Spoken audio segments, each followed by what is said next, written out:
मेहनत इतनी खामोशी से करो कि तुम्हारी कामयाबी जो है वो शोर मचा दी। आदाब, स्ट्रेट लाइन में आप सभी लोगों का बहुत बहुत स्वागत है। हाल ही में जो है नीट का जो है रिज़ल्ट आया हुआ था और बहुत सारे बच्चे जो है उसमें सेलेक्ट हुए थे, लेकिन कहीं ना कहीं इंतज़ार था कि कॉलेज जो है हमें अलॉट होगा और आज वो दिन आ ही गया कि इन बच्चों को जो है वो कॉलेज अलॉट भी हुआ। और मैं आपको बताता चलूँ कि मेरे साथ जुड़ी है आयशा गत्तू, जिन्होंने जो है नीट क्वालिफाई किया और जो इनका सपना था वो कहीं ना कहीं आज ग्राउंड लेवल पे हमें दिख रहा है। तो आयशा, सबसे पहले मुबारकबाद आपको। Thank you so much. Ayesha, सबसे पहले आपसे जानना चाहूँगा कि आपकी कामयाबी के पीछे आखिर राज क्या है? पहले तो मैं अल्लाह का बहुत बहुत शुक्र अदा करना चाहती हूँ जिन्होंने मुझे ये कामयाबी अता की है। उसके बाद अपने पेरेंट्स का, मतलब जिन्होंने मुझे इतना ज़्यादा सपोर्ट किया हर एक टाइम पे, और उसके बाद अपने टीचर्स का जिन्होंने मुझे इतने अच्छे से पढ़ाया, उन सबको पहले तो बहुत बहुत शुक्रिया, मतलब जिसकी वजह से मैं आज मतलब इस लेवल तक पहुँची हूँ। आयशा, कहीं ना कहीं मैं आपकी जर्नी के बारे में भी जानना चाहूँगा, क्योंकि जिस तरह से देखा जाता है कि अक्सर जो भी टॉपर्स होते हैं तो वो कहीं ना कहीं नीट क्वालिफाई कर ही जाते हैं, या और भी जो उनका सपना होता है वो क्वालिफाई कर लेते हैं वो। तो आपकी जर्नी के बारे में जानना चाहूँगा, स्टार्टिंग से लेके कि आपके स्टार्टिंग का सफ़र कहाँ से शुरू हुआ था, कौन से स्कूल से शुरू हुआ था, और क्या स्टार्टिंग से ही आप टॉपर थे?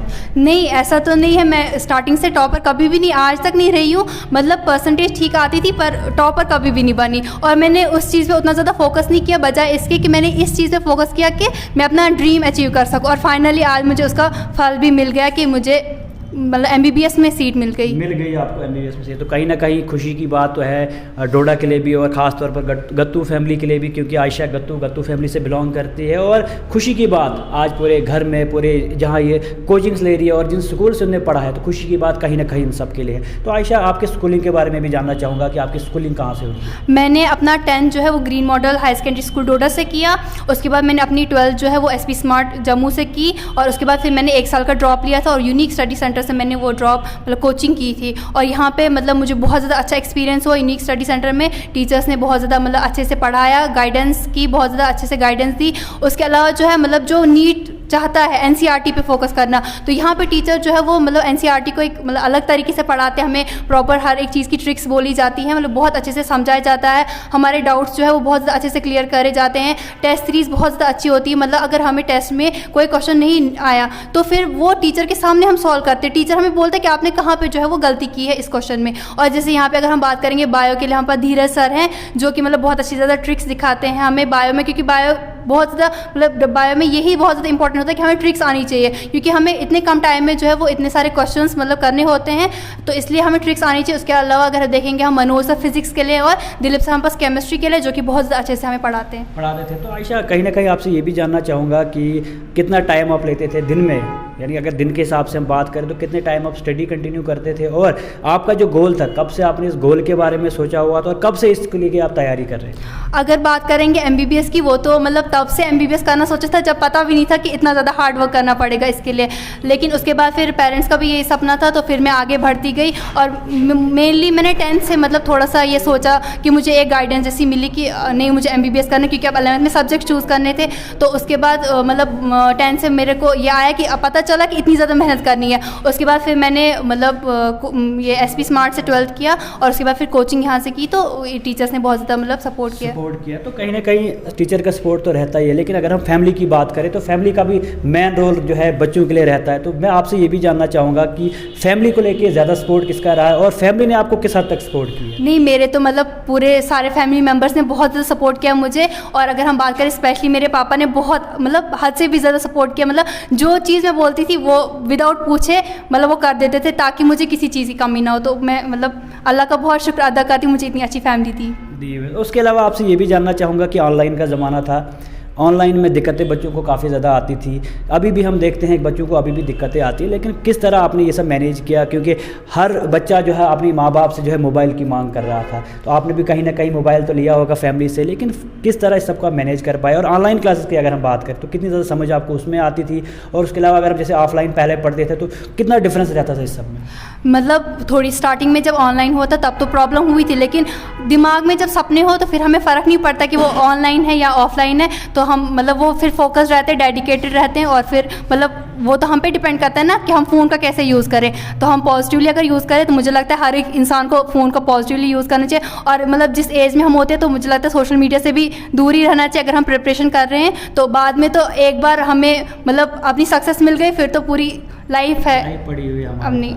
तो आयशा, आपसे ये भी जानना चाहूँगा कि आप जैसे आपने नीट क्वालिफाई किया, MBBS की आपने सीट जो है यहाँ से हासिल की, लेकिन बहुत सारे लोग जो हैं सीट तो हासिल करते हैं लेकिन कहीं ना कहीं अपने इलाके को सर्व अच्छे से नहीं कर पाते हैं। तो आपका क्या सपना है MBBS करने का, यानी MBBS किस लिए आप कर रहे हैं और आप क्या चाहते हैं आगे?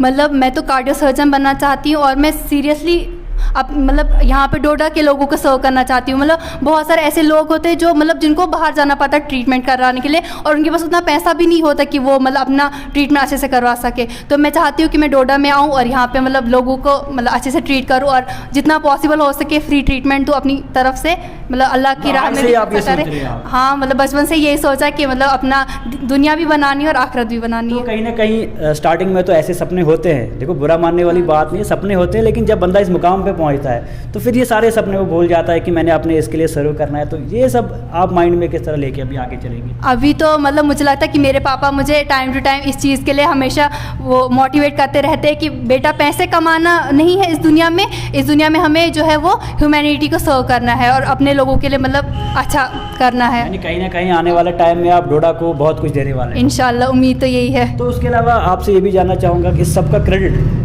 आप किसको देते हैं, खास तौर पर टीचर्स हो या फैमिली हो, तो क्रेडिट ज़्यादातर स्पेशली किस चीज़ किसको ये क्रेडिट जाता है? नहीं, मतलब इक्वली टीचर्स और फैमिली को जाता है। मतलब टीचर्स ऐसे हैं जिन्होंने हमें पढ़ाया, हमारा मतलब एक एक कॉन्सेप्ट क्लियर किया, और फैमिली है जिन्होंने हमें मतलब मॉरल सपोर्ट किया जब बहुत ज़्यादा स्ट्रेस होता है, डिप्रेशन होता है। मतलब जैसे एक ऐसा टाइम आता है लाइफ में हम हिम्मत हार जाते हैं, नहीं हो पाएगा हमसे, उस टाइम पे पेरेंट्स होते हैं जो हमें सपोर्ट करते हैं कि नहीं आप कर सकते हो, टीचर सपोर्ट करते हैं नहीं आप कर सकते हो। तो इन दोनों का बहुत ज़्यादा रोल है मेरी सक्सेस में, सक्सेस के पीछे। तो उसके अलावा आखिर में उन बच्चों के लिए क्या मैसेज आपका रहेगा जो आप चाहते हैं नीट क्वालिफाई करना, या इनका सपना जो पहले से है लेकिन कहीं ना कहीं सपने से हट जाते हो, तो उन सब के लिए कैसा मैसेज आपका रहेगा? मतलब मेरा तो यही मैसेज है, अगर आप सच में नीट क्लियर करना चाहते हो, अगर आप सच में डॉक्टर बनना चाहते हो तो अपनी उम्मीद कभी भी मत छोड़ो। और मतलब बहुत सारे बच्चे इसलिए अपना मतलब ये एम छोड़ देते क्योंकि मतलब बाहर वो सोचते बाहर जाना पड़ेगा, कोचिंग करनी पड़ेगी, इतना सारा खर्चा होगा। तो जब डोडा में हमारे पास यूनिक स्टडी सेंटर में इतनी सारी फैसिलिटीज़ अवेलेबल है, इतने अच्छे टीचर्स हैं, तो बाहर जाने की क्या ज़रूरत है। तो आप यहाँ पे आएँ, यहाँ पे मतलब बहुत अच्छे टीचर्स आपको मिलेंगे।